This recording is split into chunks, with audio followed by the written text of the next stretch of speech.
Радыё.фм.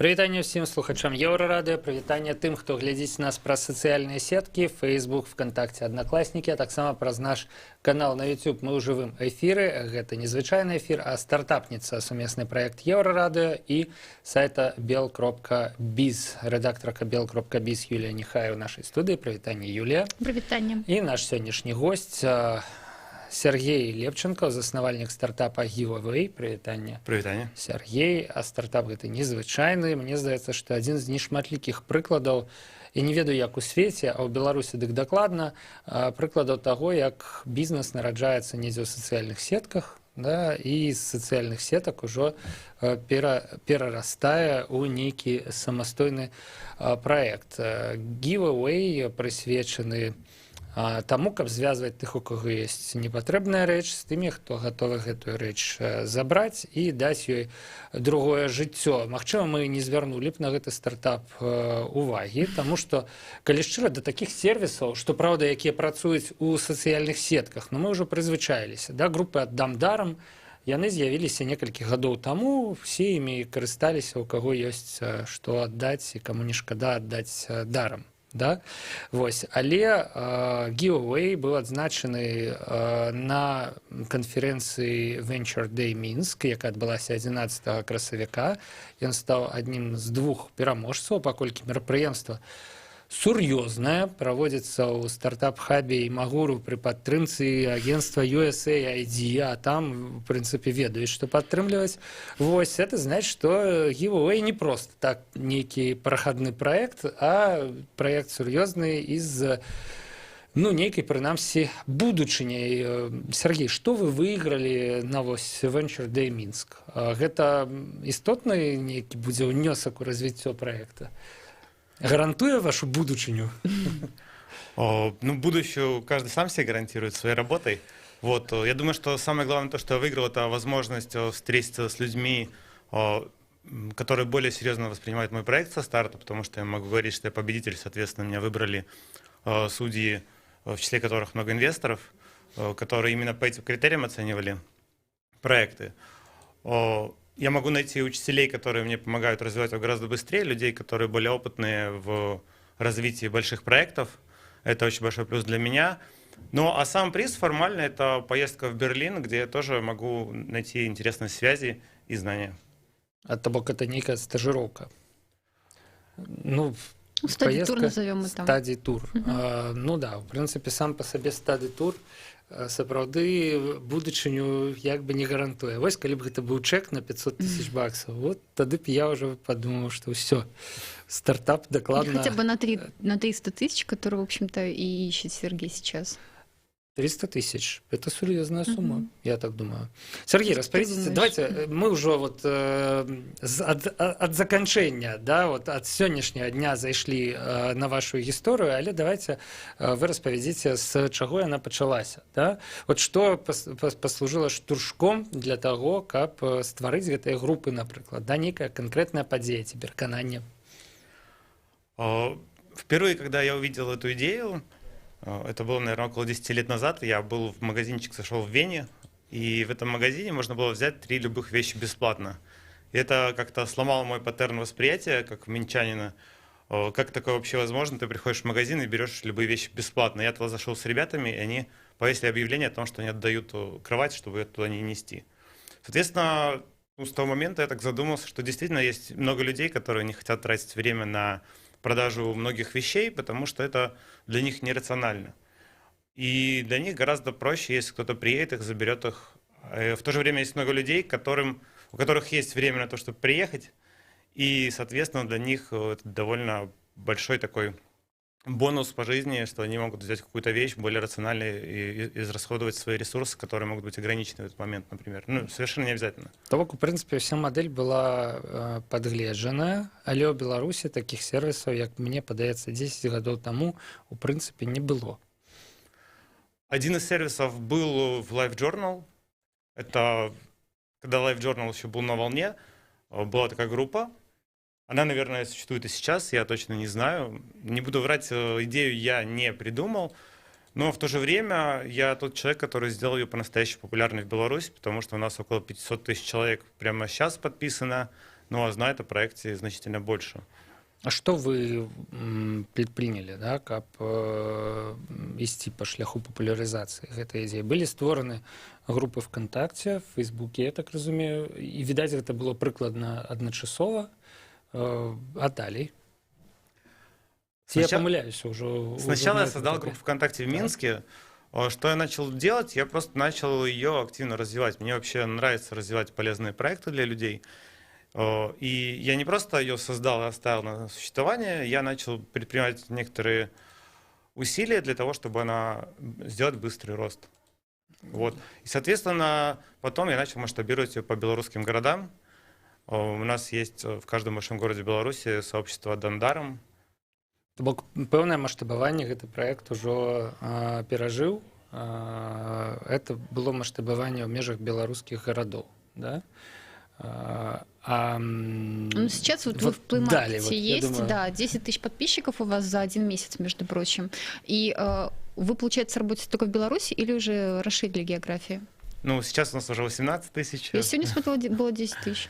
Там показывают, что более 10. Растут личбы. Так. Да, каждую секунду. Проект растет.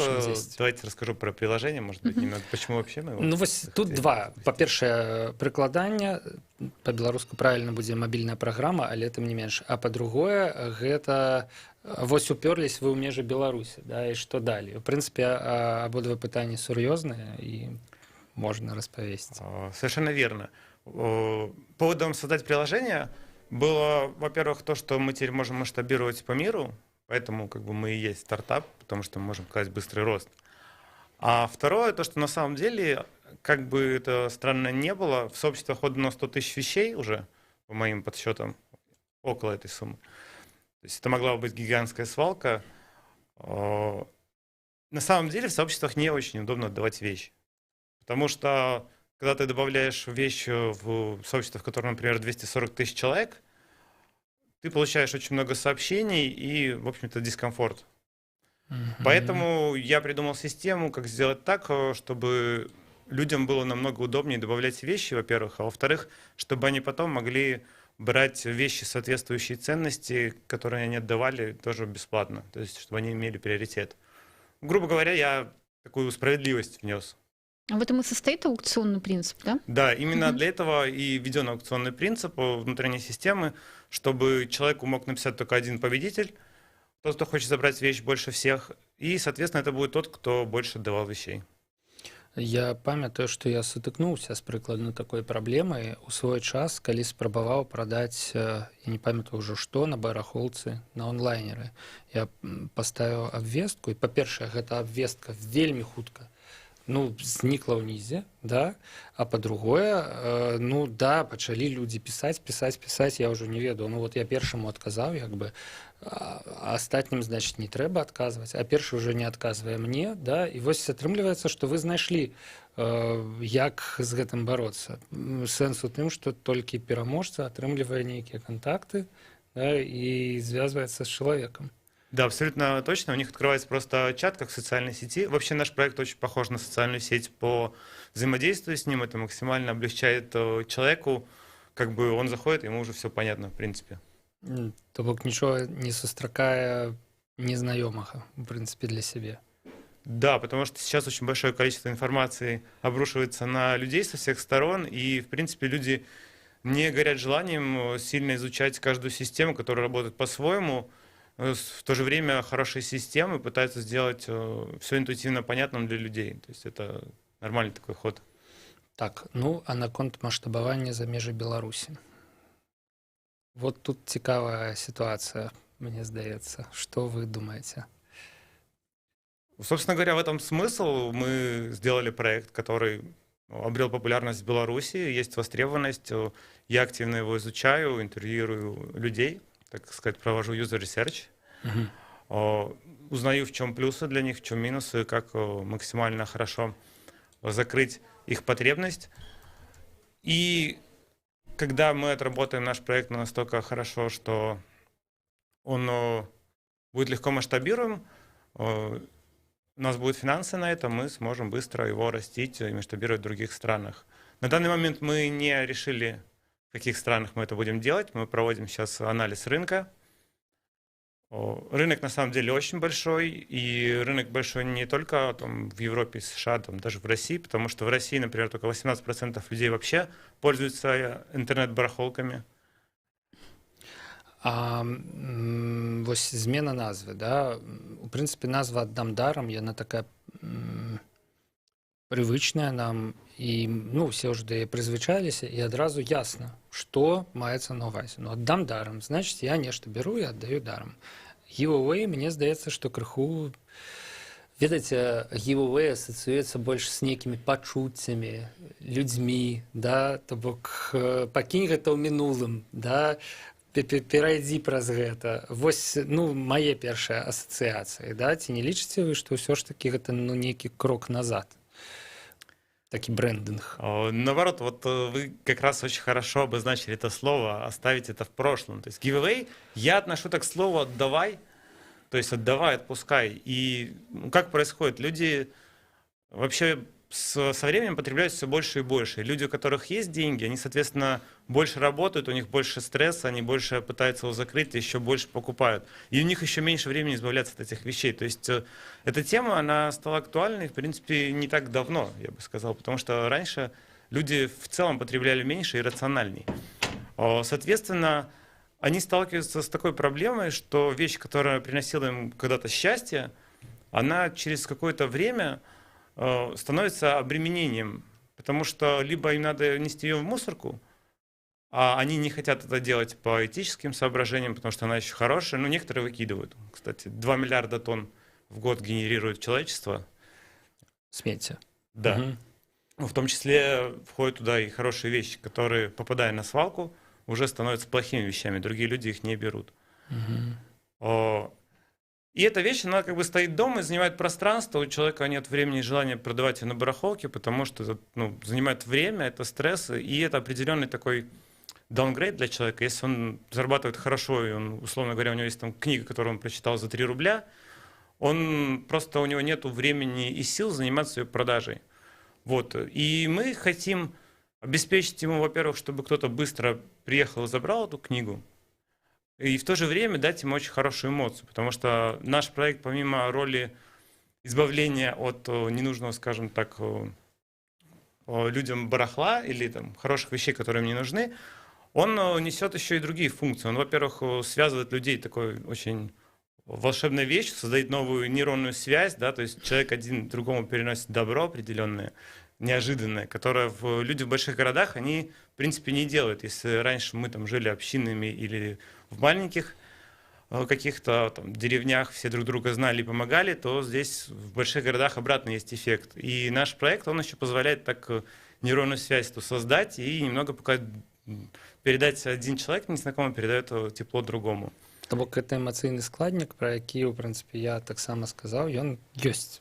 Да. Абсолютно есть, и более того, для людей, которые иногда им нужна в эту минуту сильная поддержка, и, в принципе, у них изнутри есть впечатление, что от них отвернулся весь мир, ну, допустим, если это мать-одиночка, там, 5 детей, не знаю, или что-то такое, для них это очень важная поддержка, потому что для них это выглядит, как будто мир повернулся к ним лицом и принес подарок какой-то. Ну, для них это действительно важно. Сябры, нам час зрабіць невялікую паузу на песню і выпуск навінаў. Праз 4 хвіліны мы вернемся ў студыі Еўрарадыё, дзе у стартапніцы мы абмяркоўваем стартап Giveaway. Сергей Лепченкаў, стваральнік стартапа ў нашай студыі, рэдактарка Юлія Няхай. Пачуемся праз 4 хвіліны.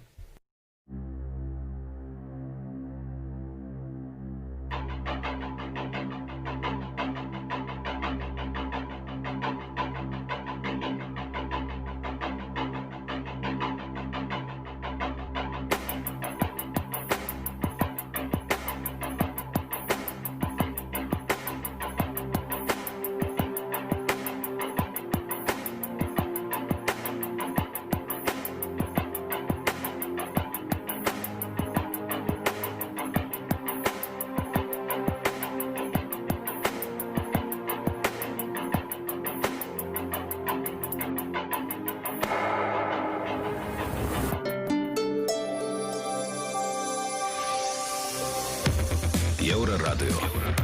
Час ведаць, што адбываецца. Вітаю, каротка пра асноўныя падзеі. На Астравеччыне, дзе будуецца АЭС, ледзь не згарэла цэлая вёска. Гэта адбылося ўчора вечарам у вёсцы Шатэрнікі Гірвяцкага сельсавета.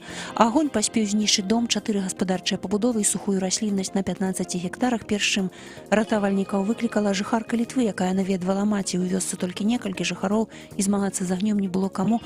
Аднак дапамаглі работнікі лясгасу і прадпрыемства Гірвяты. Міліцыя паведамляе пра новае затрыманне ў Беларусі карупцыянераў. Сярод іх начальнік жыллёва-камунальнага ўпраўлення будаўнічага прадпрыемства «Мапіт», які за 2 гады узяў хабару больш за 20 000 долараў. Таксама пры затрыманні хабару узятыя старшыня праўлення Гродзенскага абласнога спажывецкага таварыства і дырэктар гродзенскай філіі «Белка-абстраху». Пра сотні новых справаў у карупцыі заявіў таксама Александр Лукашенко падчас свайго паслання да насельніцтва і палаты прадстаўнікоў. Сёння Александр Лукашенко выступае з гэтым пасланнем, ды выказваецца па шырокім коле актуальных праблемаў. У прыватнасці Александр Лукашенко лічыць, што грамадству не варта абурацца з носам крыжоў у курапатах. Не только плакаться, что где-то кресты снесли. Нет больше у вас проблемы. Вы разберитесь, кто эти кресты ставил и кто им разрешал. Ладно, это отдельный разговор. Заявіў Александр Лукашенко. Ён жа таксама выказаўся і наконт беларускай мовы. Яго абурае беларускамоўнае табло, выконвае хуткасны рэжым, бо рускія не зразумеюць. Александр Лукашенко распарадзіўся замяніць гэтыя табло на расейскамоўныя. Больш навінаў аб пасланні на еўрарадыё.фм.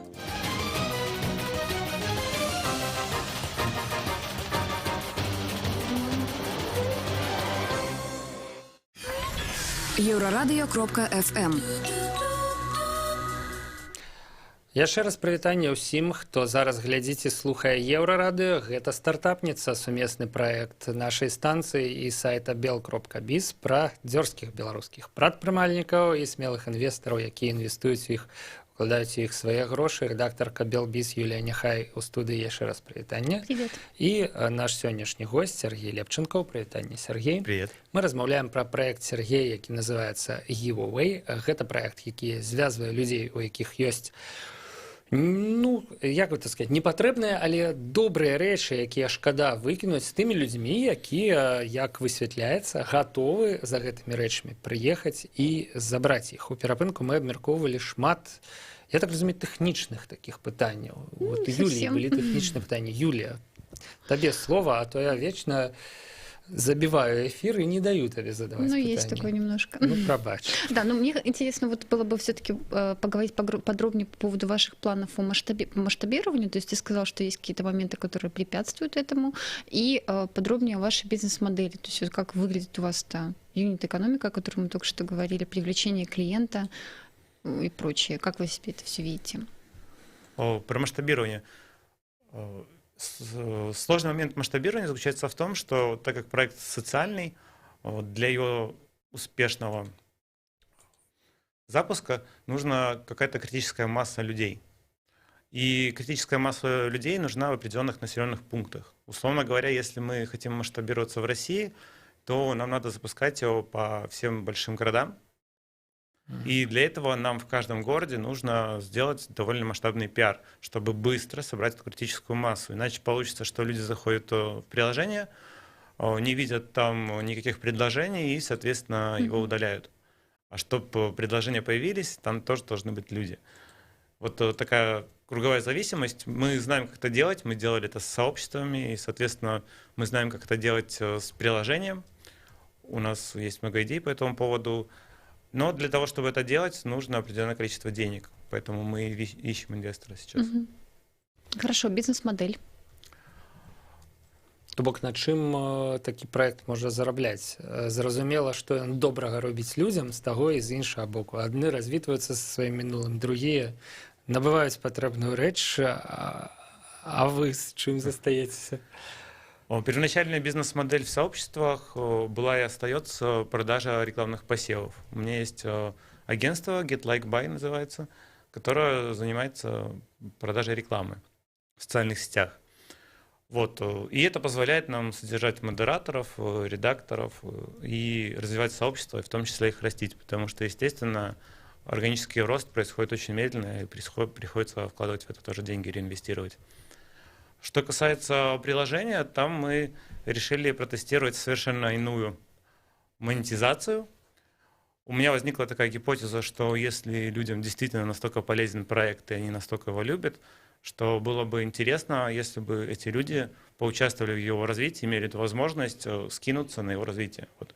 Это называется краудфандинг. И мы эту модель благополучно строили внутрь проекта. И на данный момент тестируем ее. Как это происходит? Сейчас в приложении человек может взять ровно столько вещей, сколько он отдавал. У нас есть для этого внутренняя валюта, которая называется карма. Довольно символичное название. Вот. Если человек хочет взять больше вещей, он может либо приводить друзей, тем самым участвуя в развитии проекта и получая эту карму, либо он может внести взнос на развитие проекта, и тем самым мы сможем уже привлечь людей и потратить его на разработку. То бок таварам у гэтай мадэлі выступае магчымасць атрымаць рэч бесплатна. Собственно говоря, да. Но концепт немного другой. Ну да, а концепт того, что это уже нават нейкая гульня, да, то бок ці закінь грошы, ці прывядзі сябры, атрымай кармічныя грашовыя сродкі, да, там, ну не грашовыя, а просто. Вось, і гэта цікава, да, цікава. Я б пагуляў такую гульню. Какой у вас процент вообще людей, которые возвращаются? Вот мы в перерыве приводили, ну, я привела пример вот с розовым медведем, да, то есть я от него избавилась, и больше, собственно, у меня таких тут трэба потребностей не было. патлумачыць, так не працуе, таму што нас не чулі, ўсё ж такі ў перапынку у Юліі падарылі вялікага мядзведзя, у палову яе роста, а Юля не маленькая, в прынцыпе. Вось, і ён існаваў, да, у шафе вельмі доўга, і ў выніку трэба было з ім развітацца. І была праблема, да, куды яго Ну да, падзець. была проблема, я благополучно избавилась от него, отдала деткам, вот, и я просто А к могла тому... ў двары спаліць. Вот классно Мне было. не нравилась эта идея, мне нравится все-таки ресайклинг, да. Вот, но я вот избавилась, и больше у меня, в общем-то, не было потребности от чего-то избавляться. То есть у вас вот вообще как это все работает? У нас есть три, в принципе, категории пользователей, которые участвуют. Первый — это те люди, которым действительно они просто быстро избавляются от вещей. Для них мы обеспечиваем сервис, именно удобство это сделать. То есть практически ничего не надо заполнять. Можно залогиниться через социальную сеть в один клик, в несколько кликов добавить вещь. Те, кто-то напишет, приедет. Есть другие люди, которым нравится и отдавать, и брать. Они так рационализируют свои расходы. Ну и есть люди, для которых это возможность действительно как-то, условно говоря, заработать. То есть не потратить меньше, приобрести дешевле, чем на барахолке, или отдать какой-то хлам, а взять какую-то хорошую вещь. Потому что у нас уже иногда даже магазины какие-то свои неликвидные товары добавляют для своей рекламы. Мгм. Например, эксперимент был с магазином Quicksilver, они добавили новый рюкзак. Для них это был хороший пиар, как участие в нашем проекте. Для кого-то возможность, отдав свой хлам, взять свою новую вещь. Это еще один из моментов монетизации, который мы собираемся реализовать. Вот, довольно интересный. Супрацоўніцтва з брэндамі, Да. якія могуць такім чынам выводзіць, ну, ці часткай стратэгіі па вывадзе прадукцыі на рынок рабіць вось удзел у супрацоўніцтва з giveaway. Вводить новый продукт или избавляться от неликвида? Не, я так разумею, што ўсё ж таки бренд зацікаўлены ў тым, каб вывесці новы прадукт. Сергей, как? Для бренда это, так как у меня агентство СММ, я могу рассказать немножко тоже подробнее, что для бренда это может быть как и хороший брендинг, потому что люди, которые там участвуют, у нас же есть такое довольно хорошее отношение людей к проекту, теплое, которое внутри него. Это определенный брендинг, потому что бренд выступает наравне с людьми как человек, отдавая что-то. Так это может быть избавление от залежавшегося товара, который не нужен, но также и реклама чего-то нового. Вот. А отвечая на ваш вопрос по поводу популярности и того, как возвращаются люди, это еще одна функция, которую выполняет проект, он очень многогранный. Это развлечение людей. Есть довольно большое количество людей, которые заходят туда просто для того, чтобы полистать лоты и посмотреть, не выложил ли кто-то туда что-нибудь интересненькое, какой-нибудь там гигантский кактус до потолка, или немецкое пианино, или что-то такое. особенные, потому что среди вещей, которые отдают, встречаются как и хорошие, довольно дорогие вещи, так и какие-то очень интересные, можно сказать, раритетные. Для кого-то они имеют определенную ценность. Например, какой-нибудь проигрыватель советский, особенный, Ну, который такие для нишевые кого-то какие-то лежал штуки. как мусор, да, а для другого человека вот он его как раз искал и долго. Соответственно, это выполняет развлекательную функцию, и у нас удержание пользователя — это такая бизнес-величина, довольно хорошая. Мгм. Я демонстрировал инвесторам, и это означает, что продукт востребован и выполняется продукт-маркет фит, это называется, когда и определенный процент пользователей возвращается каждый день, и он такой довольно немаленький у нас. Хорошо, а как вот быть, если, например, какой-нибудь большой маркетплейс, тот же Куфр, они решат вот тоже добавить такую опцию? Я не знаю, есть ли у них бесплатно что-то забрать? То есть у вас появится очень мощный такой конкурент? В общем-то, в любой стране ведь много где есть подобные сервисы. У Куфора есть раздел, как и у многих барахолок, бесплатно вещи отдать, но он никогда не сможет сделать отдачу вещи настолько удобной, потому что мы полностью сконцентрированы на том, чтобы именно эту потребность закрыть, и у нас гораздо больше получается возможностей за счет того, что мы не выполняем других функций продажи вещей. То есть это дает нам возможность это улучшить. Вот. Так как мы проводим опросы юзеров, и я как бы общаюсь с ними лично, у меня есть даже видеоинтервью женщины, у нее несколько статей есть по избавлению от ненужных вещей, и она мне рассказывала, что мы на самом деле для нее лучше Куфор. На этом моменте я достал и записал видео специально. У нее есть большой опыт отдачи через Куфор вещей. Она сказала, что, во-первых, происходит у нас быстрее. Возможно, это частный как бы случай, я не буду утверждать обратного. Но так как у нас люди другие приходят именно для того, чтобы взять вещи и посещают, соответственно, возможно, это происходит поэтому. А во-вторых, это действительно удобнее, то есть никто тебе не пишет, никто тебе не предлагает деньги, не пытается торговаться или что-то. У нас внутренняя система все ранжирует сама, и как бы все происходит автоматически. Понятно. А такой вопрос. Вот я знаю, что вчера ты встречался с инвесторами. А можно узнать, какие тебе вопросы задавали и прочее? Ну, инвесторам я рассказал цифры. Конечно же, их интересуют больше всего цифры. И самое ценное, что есть для инвесторов у нас, так называемый трекшн, это то, чего я уже добился с командой. Напомню, что у нас более 500 тысяч человек подписано на сообщество. Ну, это там, около 7, наверное, процентов онлайн-аудитории Беларуси. Точно не могу сказать, но это довольно большое количество людей. Для них это подтверждение того, что гипотеза, во-первых, работает моя, а во-вторых, то, что я с командой могу масштабировать, знаю, как это делать, знаю, как управлять и знаю, как это монетизировать, потому что у меня есть агентство, которое, собственно говоря, и позволяет реинвестировать в развитие. Вот. И второй для них плюс то, что я точно так же сумел собрать команду и в сжатые сроки реализовать это в приложении. Мы с ними обсуждали трекшн, то, что произошло, и цифры, которых достигло сейчас приложение, как это может быть масштабироваться, какие цифры я ищу, на что мне нужны они, эти деньги, и что может получиться, условно говоря, через год, чего я хочу с этими цифрами добиться. Ну, 300 тысяч — это большая сумма вообще? На какой период ты ее рассматриваешь? Дарья Данилова, вот наша одна из героинь, она говорила, они привлекли в декабре 500 тысяч, и такая, 500 тысяч, ну это совсем, она сказала, небольшая сумма для стартапа. Поважаю людей, які можуть сказати 500 тисяч. Небольшая сумма. Тут надо очень хорошо понимать, что, возможно, для меня, как для человека, 300 тысяч — это не маленькие деньги, да, но, с другой стороны, я же на них не пойду и не куплю себе автомобиль на следующий день, там, да, или еще чего-нибудь поинтересней.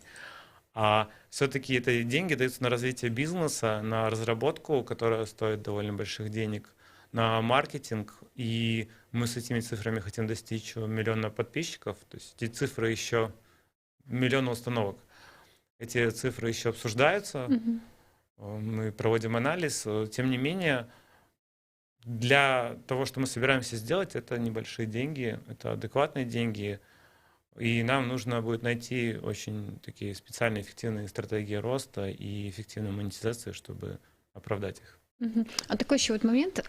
Ты стал одним из победителей конкурса Venture Day. Паш, ты смотрел выступление питчинг Сергея? Не. Нет. Добро.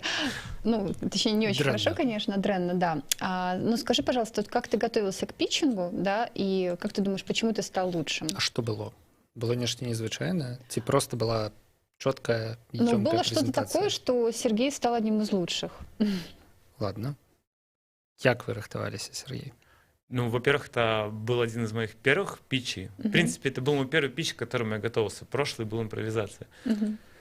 Вот. Во-вторых, за несколько дней до этого у меня получилось попасть на воркшоп к одному из приезжих бизнес-ангелов, к испанцу. Он себя называет Джезус, Мгм. Иисус. Он дал очень много информации по поводу того, как надо подавать свой проект, что нужно иметь интеллектуальный коннект с аудиторией, какой-то эмоциональный, ментальный, что это очень важно. Объяснил, как это выглядит для инвесторов, объяснил, что не нужно подавать некую информацию, которая непонятна, и в том числе нужно больше говорить о деньгах. И вообще он сказал, что самое простое, если ты скажешь про свой проект, если это, что это eBay с бесплатными вещами и аукционом с внутренней валютой. Для всех будет достаточно объяснения твоего проекта, а дальше можешь говорить про деньги. То бок інвестары, людзі, якія слухаюць піч, яны чакаюць нечага зразумелага, такіх цэтлікаў, ярлыков, да, eBay з бесплатным, з бесплатной продукцией, все, зразумела, да? Вот так вот надо их долбить этим зразумелым. Есть всего 3 минуты на питч, на то, чтобы представить свой проект, и за это время нужно объяснить, в принципе, несколько вещей.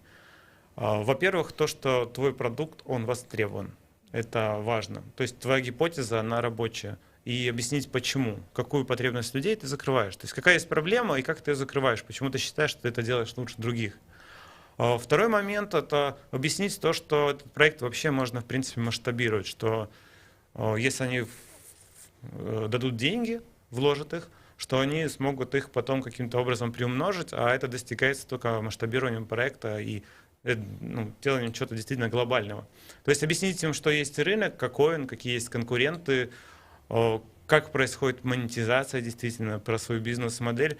Есть довольно много важных вещей, которые им надо узнать, надо рассказать сложные вещи простым языком, но ни в коем случае не наоборот.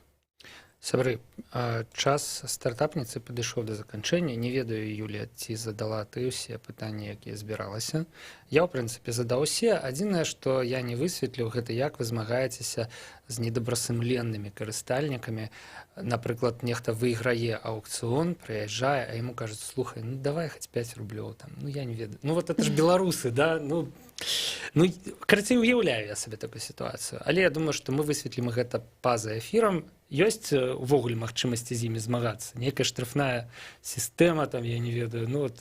Сейчас есть модератор, который занимается этим, он работает, собственно говоря, на зарплате. Ну, это один из источников. Можно поскардзиться на такие поводины, и человек будет там, я не ведаю, отключенный от системы. Дальше у человека будет еще рейтинг и возможность оставлять отзывы. Есть другие шанец, как бы, да? Ну, да, действительно, мы не можем контролировать полное взаимодействие людей, но на самом деле в большинстве своем, там 99%, наверное, не буду точно называть сумму, все в порядке у людей. Кстати, добавлено более 10 тысяч вещей за это время, что немаловажно. Так, все. Тут трэба завершаць, потому что, як заўжды, наш гукарэжысёр размахвае руками. У нас на старонцы Еўрарадыё затэганы Сергей Лепченко ў яго Facebook. Калі у вас засталіся пытанні, можна іх задаць. На сайце Еўрарадыё вы знойдзеце наўпрост спасылку на прыкладанне, якое мы толькі што абмяркоўвалі. Нагадаю, гэта giveaway, гэта сродак для таго, каб пазбавіцца, пакінуць у мінулым непатрэбныя рэчы і даць ім другое жыццё у нечых іншых руках. Дзякуй, Сергей, за тое, што пагадзіліся прыйсці да нас. Да пабачэння. Спасибо вам большое. Юлія, таксама развітваемся да наступнай пятніцы, калі ў эфір выйдзе наступная стартапніца. Павел Свердлоў працаваў пры мікрафоне. Пачуемся на Еўрарадыё. Еўрарадыё. Гэта толькі актуальная інфармацыя, аналітыка, музыка і крытыка. Мы незалежная крыніца інфармацыі ў тваім рэальным жыцці. Мы першае рок-радыё Беларусі. Мы 24 гадзіны ў інтэрнэце і на спадарожніках.